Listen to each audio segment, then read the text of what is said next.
Naidupeta MB news.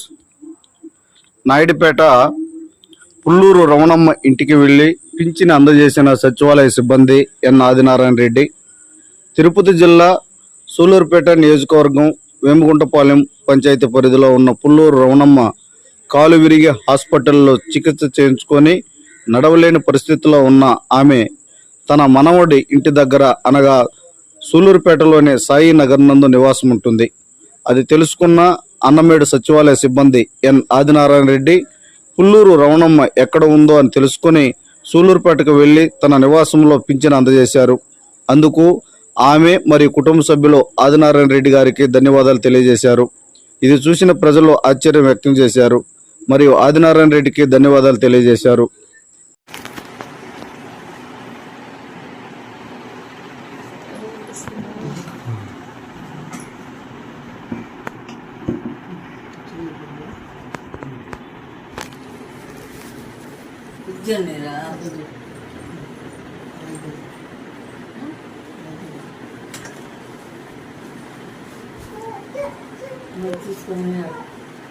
తీసుకో డబ్బులు ఇచ్చినట్టు కూడా ఫోటో తీని అవే తీసుకోవాలి. తీసుకునే